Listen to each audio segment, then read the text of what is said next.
Bienvenue à Metro News Magazine. Voici les titres qui font l'actualité cette semaine. L'ambassadeur d'Haïti en République dominicaine, Daniel Supplice, a été définitivement rappelé par la chancellerie. Dans une lettre adressée au chef de l'État, le sociologue, qui croit que le programme PIDI est un échec, souhaite que la gestion de la crise entre les deux pays se fasse dans le dialogue en adoptant une attitude raisonnable et raisonnée. De son côté, l'ancien ministre des Haïtiens vivant à l'étranger, François-Guillaume II, souhaite le renforcement du programme d'identification et de documentation des Haïtiens. Il réfute le terme d'échec avancé par Daniel Supplice. Une marche de la dignité a été organisée par le collectif du 4 décembre pour dire non à l'anti-haïtianisme des Dominicains. Une pétition a été remise au Premier ministre Evans Paul qui envisage une réunion au Conseil pour débattre de la question. La liste électorale a été acheminée au CEP. Pas moins de 5 millions de votants ont été recensés pour participer aux élections. Les observateurs de la MOE, la mission d'observation électorale, sont actuellement dans nos murs. L'Union européenne et l'Organisation des États américains, l'OEA, ont déployé plusieurs observateurs dans les 10 départements dans la perspective des élections. Le parti Union nationale pour l'intégrité et la réconciliation, UNIR, dénonce le comportement du pouvoir qui utilise les biens de l'État pour mener campagne. La Reims-Renoir propose un front commun au parti et au regroupement politique en prévision des présidentielles.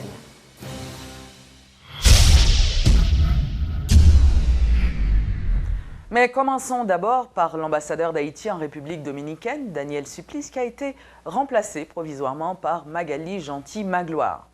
La décision a été prise par le ministère des Affaires étrangères haïtien, qui reproche aux diplomates de n'avoir pas mâché ses mots en parlant d'échec pour évoquer le programme d'identification et de documentation des Haïtiens.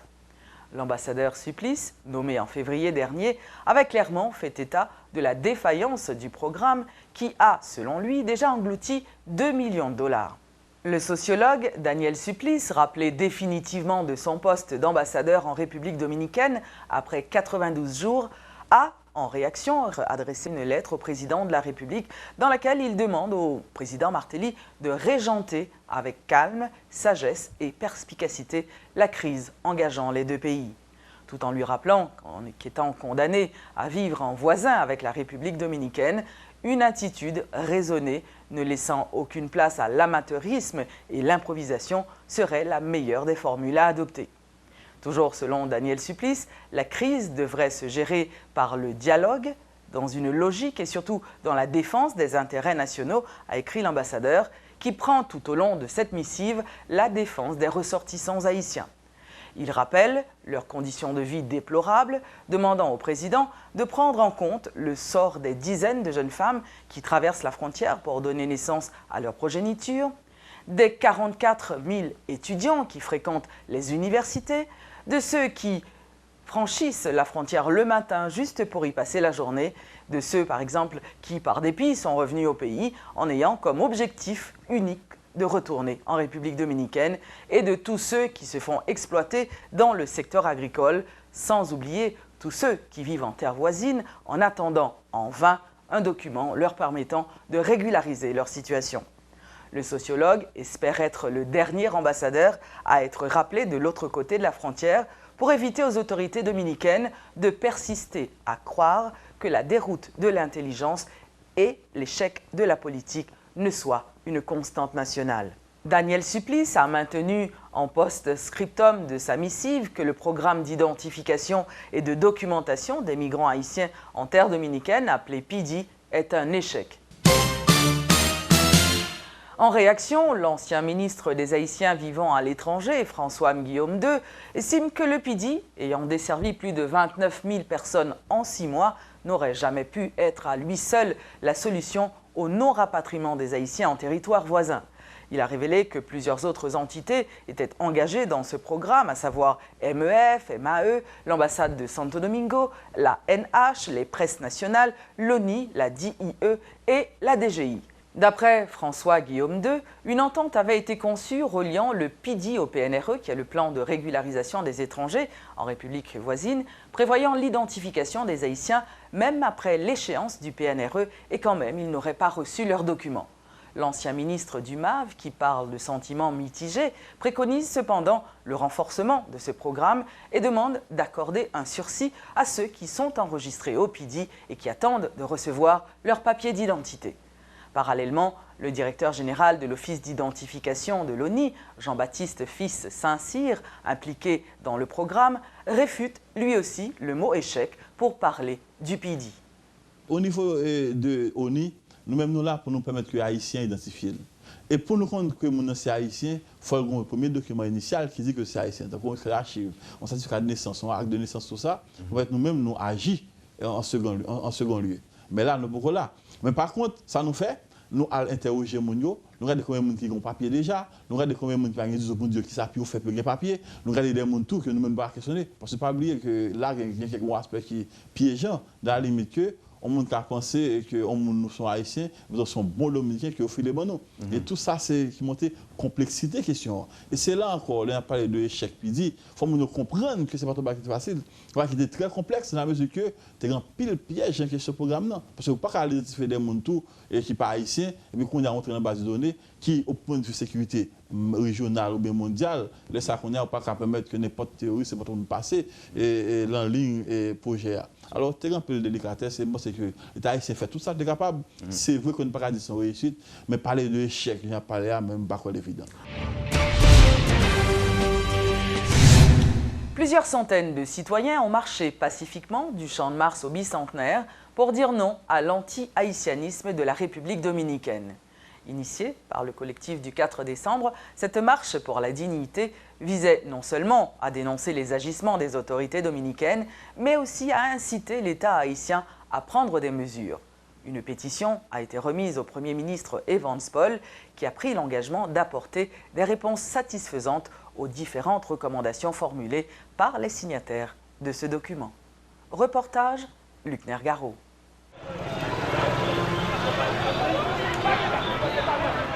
Véritable plateforme de campagne pour les partis politiques et les candidats, cette marche pour la dignité a été l'occasion pour chaque structure politique de se positionner.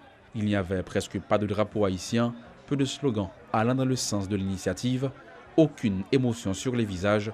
Les sympathisants de candidats et supporters de partis se sont appliqués à assurer la visibilité de ceux dont ils portaient les t-shirts. Avec une trentaine, une vingtaine ou encore une dizaine de partisans bien identifiés grâce à des banderoles ou des t-shirts, chaque parti politique a marqué sa présence en cette période électorale. Chaque parti ça a probablement un objectif, mais nous sommes invités à participer dans le sens de marche de c'est pas un bagage électoral après là, c'est un bagage production nationale. Pour respecter l'objectif de l'initiative, une pétition a quand même été remise au Premier ministre Evans Paul à la primature par le responsable du collectif du 4 décembre. Révision des contrats avec les firmes dominicaines, renforcement de l'université haïtienne, fermeture de la frontière lorsque c'est nécessaire, autant de recommandations formulées par les partis signataires selon Jean-Robert Argan. L'inéligibilité des firmes dominicaines à la participation aux appels d'offres de quelque nature que ce soit.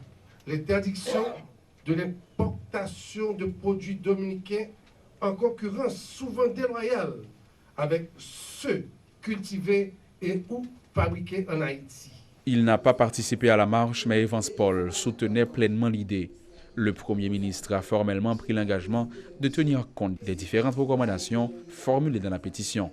Le chef du gouvernement se dit exaspéré par le comportement des Dominicains et estime que des réponses appropriées doivent être apportées. Nous prenons acte de toute position et proposition qui est exprimée dans la pétition ça, et nous pourrons concerter au plus vite pour nous porter réponse appropriée qui correspondent à l'aspiration peuple haïtien.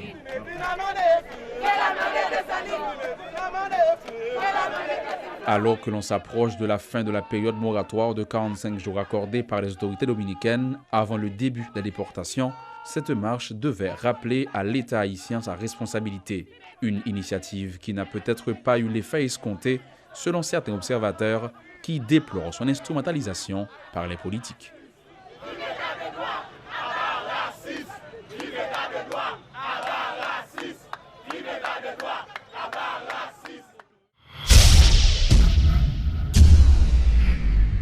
parti Union nationale pour l'intégrité et la réconciliation, UNIR, dénonce le comportement du pouvoir qui utilise les biens de l'État en faveur des candidats du PHTK. Pour contrecarrer l'action de l'équipe en place et éviter des cas de violence lors des élections, UNIR propose aux partis politiques de se mettre ensemble pour présenter une dizaine de candidats à la présidence. Selon Clarence Renoy, cette démarche pourrait simplifier le processus de vote pour les électeurs. Une lettre a été adressée à ce sujet à tous les directoires de partis, a affirmé Clarence Renoy, qui invite la société civile, les secteurs organisés et les électeurs à soutenir cette proposition. L'invitation étant lancée, attendons donc les répercussions. Le jour des élections, le 25 octobre, il n'y aura pas qu'un candidat à la présidence à choisir.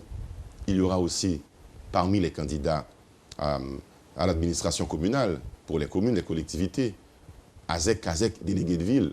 Et aussi, le deuxième tour des législatives devrait se réaliser au même moment, le 25 octobre. C'est pratiquement une élection générale que nous aurons dans ce pays. Est-ce que vous vous imaginez un moment qu'une personne instruite, éduquée, habituée à décoder un visage, un nombre, un sigle de parti politique, qui prend tout ce temps pour identifier son parti et voter, et comment vont faire les paysans, malheureux paysans, analphabètes, dans nos mornes pour voter. La journée électorale, à notre sens, serait insuffisante pour permettre aux 5 millions d'électeurs de pouvoir voter véritablement. À partir de ce moment, il va se poser un problème très sérieux de la qualité des élections par rapport à la quantité d'électeurs qui pourront s'exprimer dans les urnes ce jour-là. Et pour éviter ceci, ce qu'il y a, c'est que je dépose ma candidature sur la table aussi. Et maintenant, parmi les 40-45 que nous prévoyons dans cette coalition, le meilleur d'entre nous représentera les autres. Donc, nous disons, mettons-nous ensemble, posons les critères et les conditions selon lesquelles je suis plus qualifié qu'un autre ou un autre est plus qualifié que moi, sous la médiation, sous la supervision d'instances religieuses comme Religion pour la paix, comme les associations patronales, comme les associations syndicales, nous pouvons faire quelque chose de très démocratique, très transparent et très serein. Le sens est que si nous arrivons à former ce caucus, cette coalition de candidatures qui acceptent de sacrifier leur candidature, fondre leur candidature en une seule candidature, eh bien, il y a là déjà le profil, je dirais, du prochain gouvernement de consensus d'Haïti. 22 observateurs électoraux issus de l'Union européenne et de l'OEA ont été déployés ce vendredi dans les 10 départements du pays jusqu'à l'organisation du premier tour des élections législatives. D'autres observateurs venus directement d'Europe devront se joindre à cette équipe, ce qui portera l'effectif à 70, selon le chef adjoint de la MOE, José Antonio Gabriel, qui promet l'impartialité.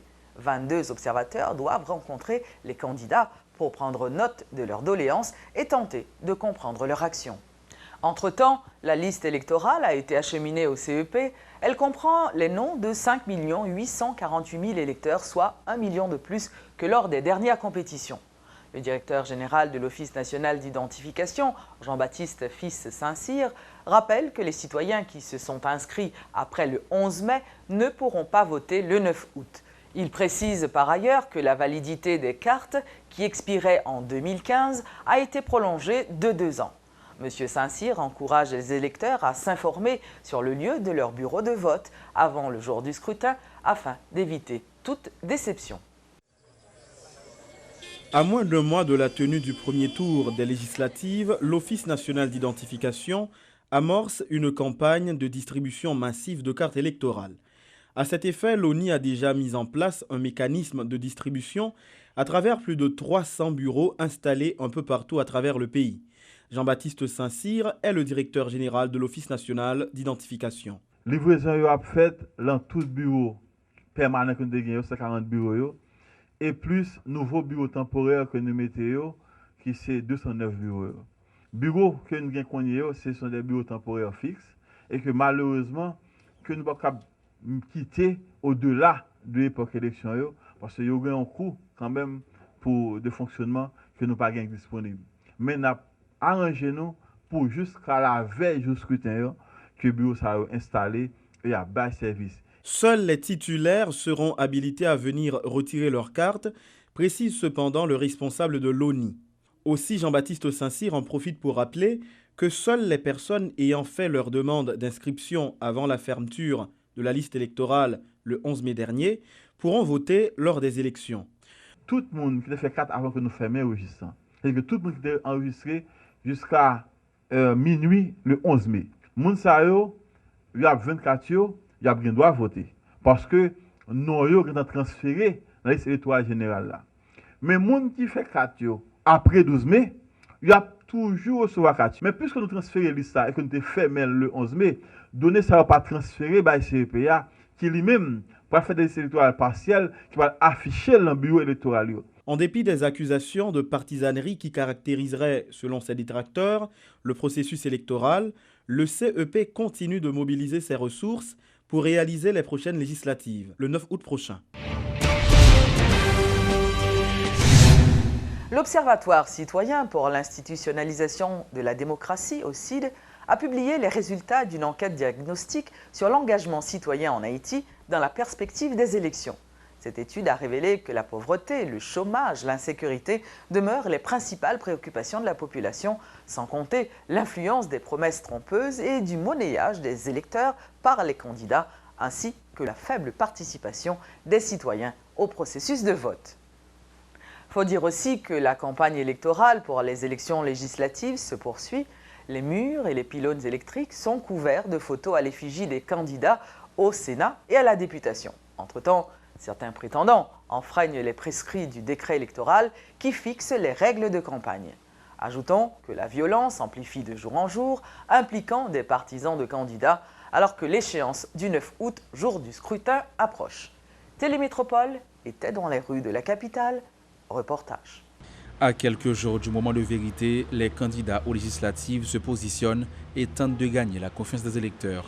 Timidement, sans grand financement de l'État, certains organisent des meetings, distribuent des posters, placent des billboards. Bref, la campagne se fait sentir un peu plus. Dans la foulée, des règles sont violées, des principes ignorés, le désordre tend à s'installer. Alors qu'il leur est formellement interdit par le décret électoral de salir les murs des maisons privées et ceux des édifices publics, les candidats ou encore leurs partisans profitent de tout ce qui leur tombe sous la main. Et dire que des sanctions étaient prévues par le CEP, selon ce qu'avait expliqué Marie-Lucie Carmel Paul Austin.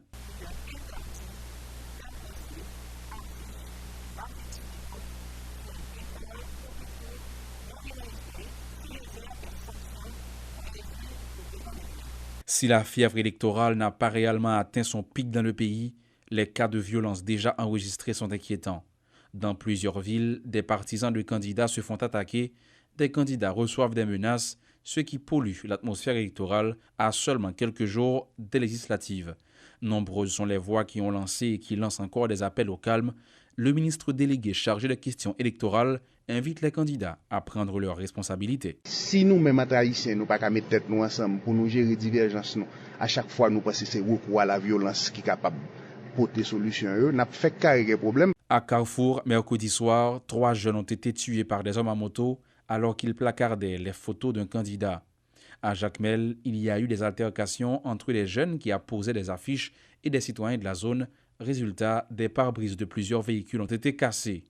Une image qui ne fait pas honneur au pays, regrette Clarence Renoir, coordonnateur de UNIR. Depuis 1987, dans la première élection que tu as fait dans du Valier, jusqu'à dernier mandat, c'est crasé, brisé, c'est du feu dans l'administration publique, dans le monde. Il est temps pour nous voyons l'autre image de nous-mêmes, par les pays étrangers pour nous faire élection sans violence. Pour des postes qui ne sont même plus honorables selon certains, nombreux sont prêts à se battre comme dans une arène. Armer des civils, attaquer des rivaux, perturber l'activité des centres de vote sont des pratiques courantes constatées lors des élections en Haïti et qui poussent à se demander si servir le pays est la vraie motivation de ceux qui sont dans l'arène. Voilà ce qui nous amène à parler du plan de sécurité élaboré par les autorités. Pas moins de 9000 policiers seront déployés dans les 10 départements du pays en vue d'assurer la sécurité de la population avant, pendant et après les élections.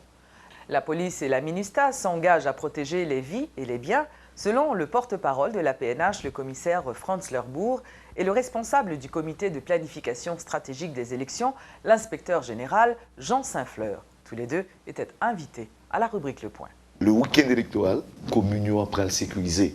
Et disposition qui prend pour sécuriser tous les centres de vote et sécuriser la commune. Donc, des renforts en personnel seront renvoyés au département, maintenant, qui va distribuer ces renforts dans les communes, renforts en personnel et en matériel. Nous aurons 9000 policiers sur notre effectif, sur en moyenne 12 000 policiers dont nous disposons actuellement dans la PNH, maintenant, qui vont travailler, qui vont renforcer, qui vont travailler à travers le pays pendant la période électorale. Nous rassurons que toutes les communes, dès le déploiement, il y a une capacité pour que vous mettez main sur quel soit le monde qui fait des autres là.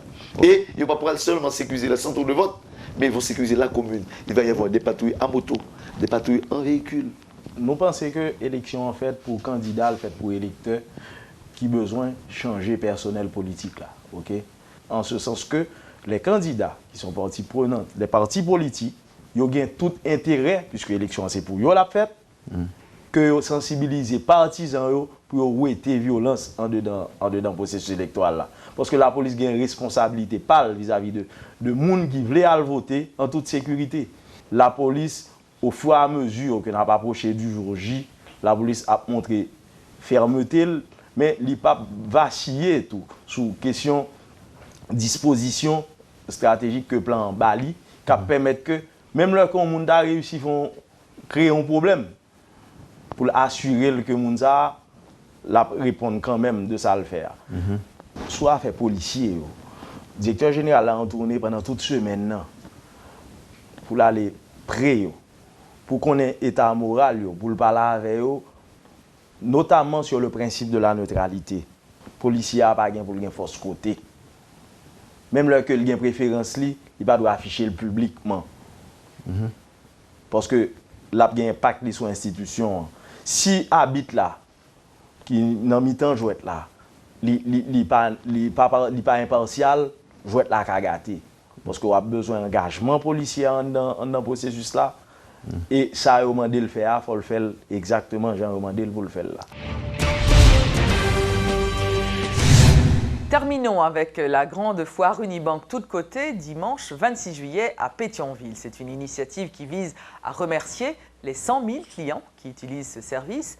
De nombreuses activités culturelles et artistiques sont au programme. Suivez les explications de Guy Supplice et de Philippe Villegrain de la Unibank. Et c'est une occasion pour nous dire 100 000 clients. Merci, Unibank Toutes Côtés. Et dans ce sens-là, nous avons organisé une grande foire qui va le faire dimanche 26 dans Rue Faubert de 1h à 7h. Une foire que nous allons organiser au bénéfice de clients Unibank Toutes Côtés avec famille. Mais une fois qui est organisé quand même au bénéfice de tous les clients Unibank en général, tous 800 000 clients Unibank, nous avons tant de profit. Malheureusement, nous ne pouvons pas comprendre, nous ne sommes pas capables d'accommoder 800 000 personnes sur place. Donc, si peut-être ça nous dit, les premiers arrivés sur les premiers services, nous demandons des gens pour venir bonheur. Et c'est dimanche qu'il faut l'organiser. C'est un événement qui a pris en forme, parce que nous avons une foire, et une foire foraine, une foire qui est inhabituelle. Parce que sur événement familial, nous voulons inviter les clients nous avec famille, avec petits, avec amis pour venir célébrer avec nous. Et nous apprenons toute rue Faubert là, qui a bloqué de Rivoli à rue Villat. Et côté de Poil Gagné, on série d'événements, on a des spectacles dans la rue. Sur tout, ça on a 4 blocs. Côté en bas, il y a un podium pour performance live, côté acoustique à Mika-Ben, au moins de Poilier, pas un spectacle, un concert. Et surtout, il y a des exposants commerçants et Unicap. Il y a des espaces de jeu pour Timon, il y a des espaces de jeu pour adultes. Nous avons différents types d'activités pour tout le monde, pour jeunes, que ce soit maquillage, maquiller figure, faire ça, des petits lions, n'importe qui bagaille. Unibank Toutes Côtés, dimanche 26 juillet, dans Rue Faubert, Pétionville, sorti 2h l'après-midi pour arriver 7h à soir. Metro News Magazine est fini pour aujourd'hui. Merci de votre fidélité. Merci de l'avoir suivi. Rendez-vous le week-end prochain.